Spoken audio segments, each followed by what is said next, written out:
A monastery burned, monks slaughtered, gold stolen.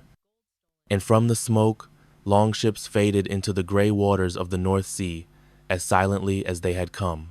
This was not a war, not yet. This was terror incarnate. The year was 793, and Lindisfarne was only the beginning. How did a series of coastal raids by Norse pirates evolve into the near-complete conquest of England? And how did the divided Saxon kingdoms finally unite, not in peace, but in defiance? This is the saga of invasion, rebellion, and survival. This is the birth of England. The British Isles in the late 8th century were not a single country, but a fractured mosaic of 7 kingdoms, a political arrangement known to historians as the Heptarchy. Northumbria, Mercia, East Anglia, Wessex, Sussex, Essex, Kent, each governed by its own king, each competing with the others for dominance. These were not weak lands. The Anglo-Saxon kingdoms had grown prosperous since the fall of Roman Britain. Their monasteries glittered with gold, their ports bustled with trade. But what they lacked fatally was unity, and worse, they had no navy. To the north, in Scandinavia, a very different world was stirring. Harsh winters, rocky soils, and interclan rivalries forced Norsemen to look outward. Their boats, shallow draft, fast, and seaworthy, were the perfect tools for raiding, and their gods did not forbid violence so long as it was glorious. When the Norsemen descended upon Lindisfarne in 793, they did not target a fort or a castle, they attacked a monastery. A place of prayer, not war. There were no warriors to defend it, only monks. The massacre shocked Europe. To Christian chroniclers, it seemed apocalyptic, a harbinger of divine punishment. But the Vikings were not divine agents. They were opportunists.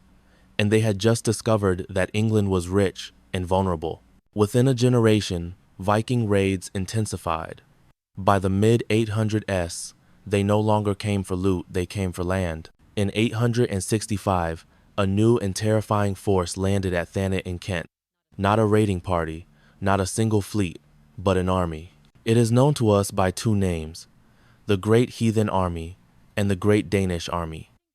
According to legend and Norse sagas, it was led by the sons of Ragnar Lodbrok, the semi-mythical Viking hero allegedly executed by King Edmund of Northumbria. The sons came for vengeance, but history offers a colder interpretation. The Viking invasions of the 860s were not just about revenge, they were about colonization. Led by Ivar the Boneless, Halfdan Ragnarsson, and Ubba, the Vikings first targeted East Anglia. King Edmund of East Anglia paid them off a common strategy at the time, but the Danes stayed anyway. They built a winter camp and seized horses, becoming a mobile force of mounted infantry. Then they moved north. Northumbria, still weakened from civil war, was no match. Ella and Osbert, rival claimants to the throne, attempted to resist, but the Danes crushed them both. Ella, legend says, was executed by the Blood Eagle. True or not, Northumbria was now a Viking kingdom. Its capital, Eoforwic, was renamed Jorvik. This marked a turning point. The Vikings were not just burning monasteries anymore. They were taking cities and holding them. By 870, the Danes had conquered East Anglia, subjugated Mercia, and now turned their attention to Wessex, the last major Anglo-Saxon kingdom standing.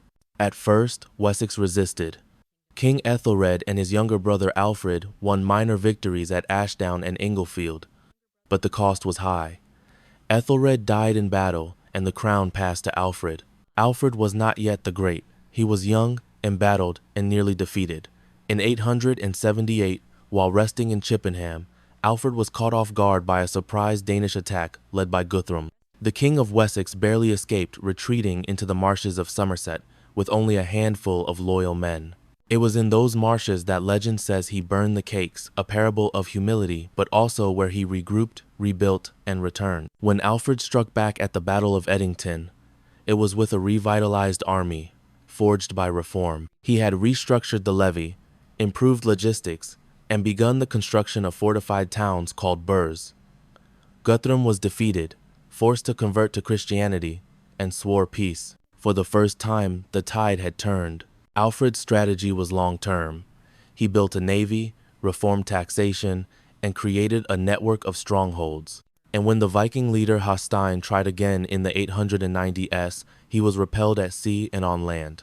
The foundation for a unified English state had been laid not in peacetime but under siege. By the late 9th century, England was no longer a land of 7 kingdoms. It had hardened into 2. On one side, Alfred's Wessex and its allies. On the other, a vast region now known as the Danelaw. The term Danelaw did not mean an independent kingdom. It referred to a legal reality, the regions of England, where Danish or Norse law, custom, and settlement prevailed. Viking jarls ruled cities like York, formerly Jorvik, Lincoln, Derby, Leicester, and Stamford. These were not mere military garrisons, they were urban centers with marketplaces, minting facilities, and Scandinavian-influenced governance. Settlers from Denmark and Norway arrived by the thousands. They brought their families, they farmed, they traded, they intermarried. Norse words entered the English language words like sky, egg, knife, window, and husband. Scandinavian place names spread across the countryside. Anything ending in by, thorp, or toft likely has Viking roots. But politically, the Danelaw was unstable. Kings and warlords came and went with dizzying speed.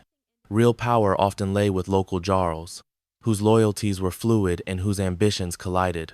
In many ways, it was not a state, it was a frontier. And frontiers invite conflict. Though Alfred had signed peace with Guthrum, the Viking raids never truly stopped. London, a border city between Wessex and the Danelaw, was repeatedly attacked, occupied, and reoccupied. In 886, Alfred seized the city and refortified it, a move that reasserted Anglo-Saxon control in the southeast and set a bold precedent. Alfred was not content with defending Wessex. He intended to reclaim England. He redrew the map. The Roman road known as Watling Street was declared the border. Everything west and south of it belonged to Wessex. Everything northeast belonged to the Danes. But Alfred also understood that walls alone could not unify a kingdom. He sought to revive learning, preserve historical records, and promote the use of English instead of Latin. The Anglo-Saxon Chronicle, one of the most important historical sources for this period, was begun under his reign. Alfred's legacy was as much cultural as it was military, yet he would not live to see England united. When Alfred died in 899, the throne passed to his son, Edward the Elder. But Edward did not rule alone. His sister, Æthelflæd, the Lady of the Mercians, emerged as one of the most capable rulers of her age. Married to Æthelred of Mercia, she took command after his death and led the kingdom with brilliance and resolve. Together, Edward and Æthelflæd launched a systematic campaign to dismantle the Danelaw. They did not march recklessly into Viking strongholds. Instead, they built a series of fortified burh strongholds that acted like chess pieces on a board. Each one projected Anglo-Saxon power deeper into Danelaw territory. Each one forced the Danes onto the defensive. Between 910 and 918, a series of military victories broke the back of Danish resistance. In 910, the Battle of Tettenhall saw a coalition of English forces defeat the Norse kings of Northumbria in a bloody confrontation. 3 Danish kings died on the field, and the northern threat was blunted. Æthelflæd captured Derby and Leicester. Edward took Bedford and Stamford. Then, in 918, Æthelflæd died, but not before securing the allegiance of York. For the first time in half a century, Northumbria was willing to bow to Anglo-Saxon rule. After Æthelflæd's death, Edward annexed Mercia outright. The kingdoms of Wessex and Mercia were now one, but it would be Edward's son, Æthelstan, who would complete the work. Æthelstan was a curious figure, born of a marriage considered illegitimate by some, raised in Mercia, crowned king in Wessex. But he possessed the iron will of his grandfather Alfred, and the strategic brilliance of his aunt Æthelflæd. By 927, Æthelstan had conquered York and subdued the last of the independent Viking rulers in England. He was now king of the Anglo-Saxons, and the first to truly call himself King of England. But unity brought new enemies. In 937, a grand coalition of Norse, Scots, and Strathclyde Britons invaded. Their goal: to crush Æthelstan and unravel his fragile union. The armies met at a place called Brunanburh. Its location is lost to time, its significance is not. The battle was brutal. The chronicle records that never before had more men been killed in this island. The Anglo-Saxons prevailed, but at great cost. Æthelstan's victory ensured that England would not fracture, but it did not bring peace. He died childless in 939, and once again, Viking rulers returned to the north. The unification of England had happened, but it was not permanent, not yet. In the years after Æthelstan's death, the English throne passed to his half-brother, Edmund I. Though young, Edmund inherited a kingdom still fragile from years of war. Viking forces wasted no time exploiting the power vacuum. In 939, Olaf Guthrum of Dublin crossed the Irish Sea and seized York, reclaiming it for the Norse. Once again, England fractured. The north slipped back into the Danelaw, now under the sway of Dublin-based warlords. Edmund was forced to concede territory. The border, temporarily redrawn, once again placed Watling Street at the dividing line between Saxon and Dane. But Edmund was not his brother's lesser. By 944, he had retaken York and expelled the Norse rulers. His death in 946 was sudden and violent. He was stabbed during a feast, but his efforts re-established Anglo-Saxon control over much of England. His successors, Edred and Edvig, ruled during a time of internal dissent and external threat. The north remained unstable. Local Jarls Norse and Anglo-Saxon alike resisted royal authority. The church was divided. Even within the royal family, rivalries undermined unity. But amid the chaos, a new power began to rise, one not born of conquest, but of administration. In 959, Edgar ascended the throne. His reign, which lasted until 975, marked the true consolidation of England as a unified realm. Though he never fought a major war, Edgar ruled over a kingdom more stable and expansive than any of his predecessors. He was crowned in a lavish ceremony at Bath in 973, a coronation so grand that its rituals would later inspire the crowning of English monarchs for centuries. This was no mere display of power. It was a statement. England had become a kingdom, not just in name, but in form. Under Edgar, a system of legal codes was developed and enforced. The burh system was expanded. The currency was standardized. Royal officials known as reeves carried the king's authority into every shire and borough. And most importantly, Edgar forged an alliance with the church. Working alongside Archbishop Dunstan and other reformist clerics, Edgar oversaw a revival of monastic life in England. Monasteries were rebuilt. Religious schools flourished. Literacy and record-keeping spread. In the wake of generations of war, this was a quiet revolution. And yet, peace could not last forever. As the 10th century drew to a close, the Viking world had changed. The age of small warbands had passed. Now, the great Norse kingdoms of Norway and Denmark had become centralized powers. With unity came ambition. In 980, a new wave of raids struck England. This time, they were not ragtag bands of exiles and opportunists. They were professional forces, sponsored by kings. Ethelred II, known to history as Ethelred the Unready, was king at the time.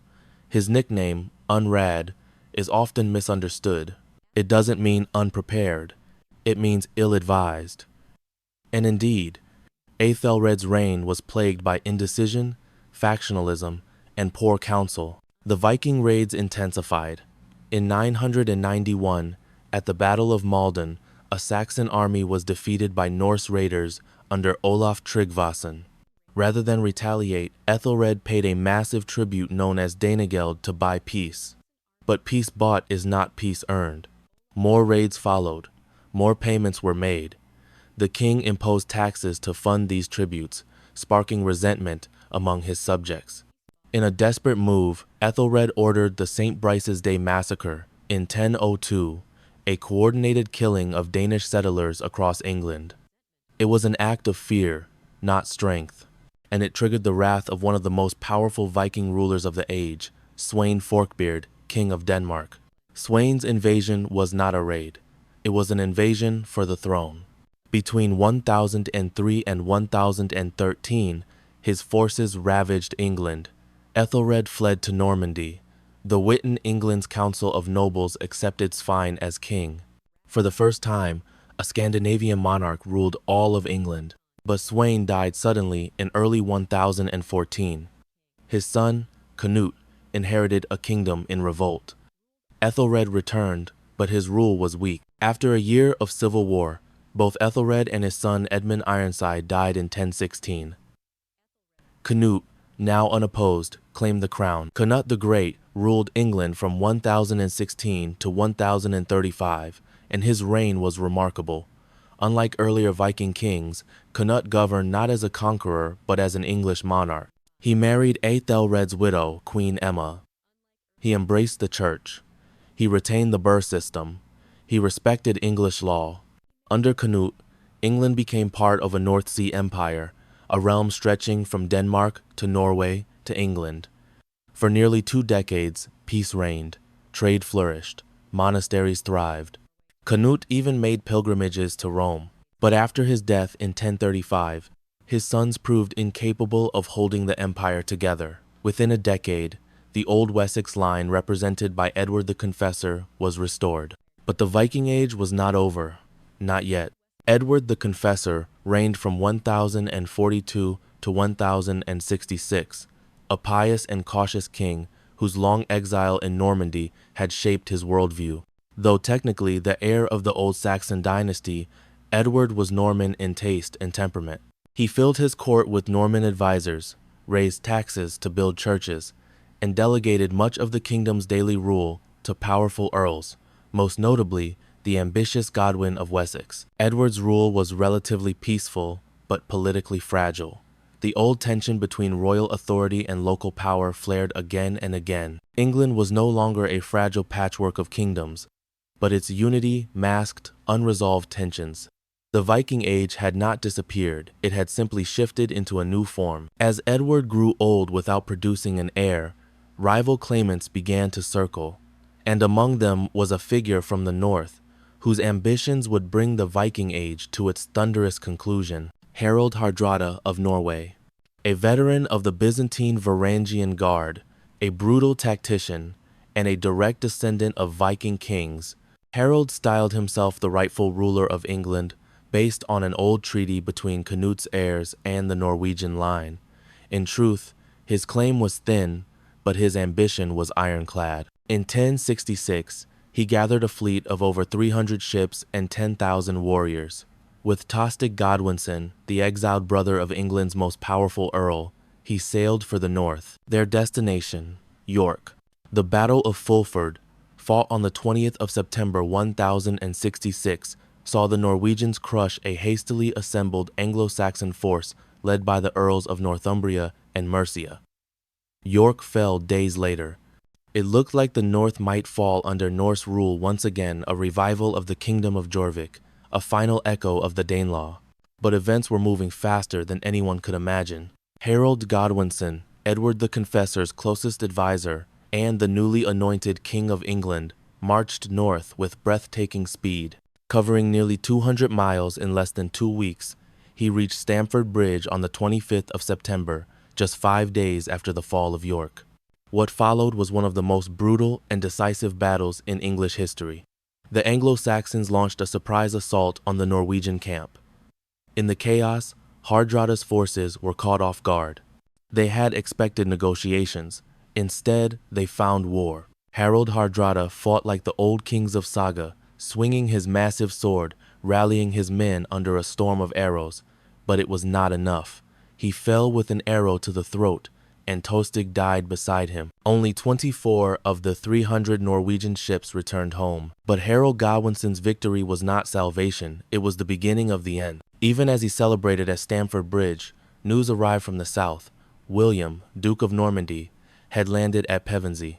Another claimant to the English throne, with papal support and a professional army had come to stake his claim. Forced to march south again, Harald and his exhausted troops faced the Normans at Hastings on the 14th of October 1066. The battle was long and savage. The Saxons fought behind a shield wall. The Normans used cavalry, archers, and feigned retreats. By nightfall, Harald was dead, perhaps felled by an arrow to the eye, and the English lines collapsed. William the Conqueror was crowned king on Christmas Day, 1066. With that, the Anglo-Saxon era ended. But something else ended, too quietly, without proclamation. The Viking Age. It did not end in fire or conquests. It ended in fusion. Though the Norman invaders were French-speaking and Christian, they were themselves descended from Vikings, specifically the Norse settlers of Normandy, granted land in the 10th century by the French king to stop Viking raids. Their name Norman comes from Northmen. In William, the legacy of the Vikings and the legacy of the Franks merged.